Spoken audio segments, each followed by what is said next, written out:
blackberry.com.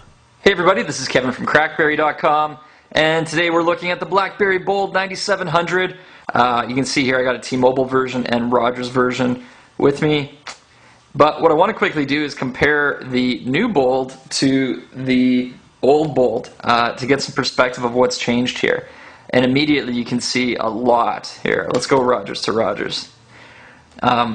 First thing, size of the device. You can see how much bigger the original Bold was. So this one had about a 1/4 inch more thickness or width to the physical screen.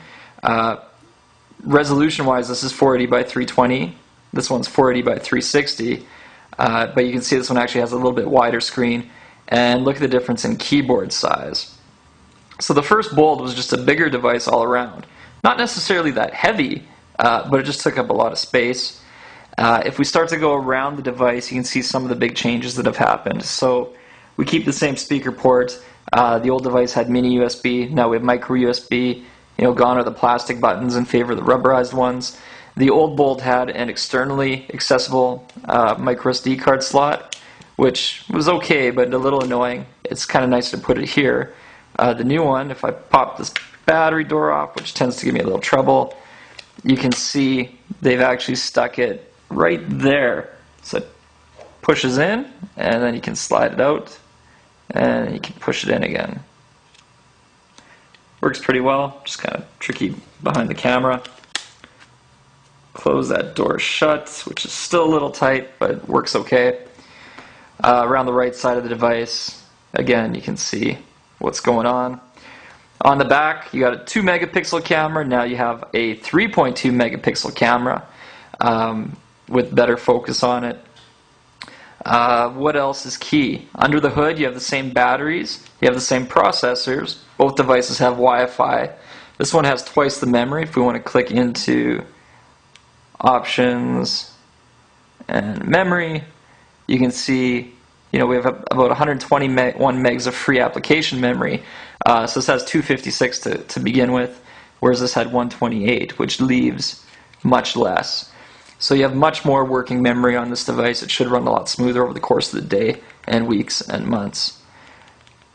So that's the big thing. Obviously, trackball, trackpad versus nice and silent. Both these devices right now are running OS 5.0, so this originally shipped with 4.6. It'll get the 5.0 update. This is shipping with 5.0. So you've got the same operating system.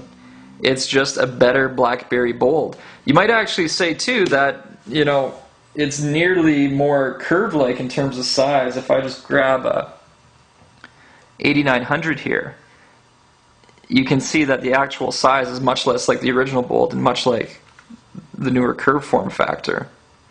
If I compare it to the Tour quickly, you can get a sense for what's going on.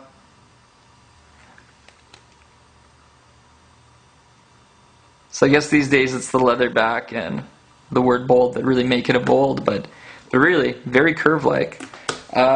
Interesting look too if we want to see at the progression the Bold 9700 made.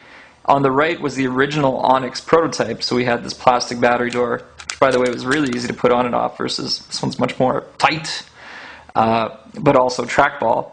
But the final version got the trackpad and the leather back on it.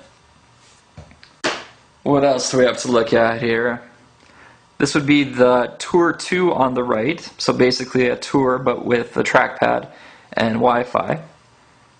So you can see that these devices become much more on par when the Tour gets those two features, but still have a slightly different look and feel about them. Similar keyboard. What's interesting is the keyboards here between the first Tour and the second Tour. The first Tour has a slightly bigger bottom row. This one's slightly shorter keys, spacebar keys, which is what the Bold 9700 has. So they've kind of borrowed that keyboard. That's kind of it. What else can we look at? We got the against the Curve 8520. So you can see size isn't an issue for packing punch into the device. The Curve 8520 is almost bigger than the Bold 9700, yet this is a much more powerful smartphone. And I think that's about it for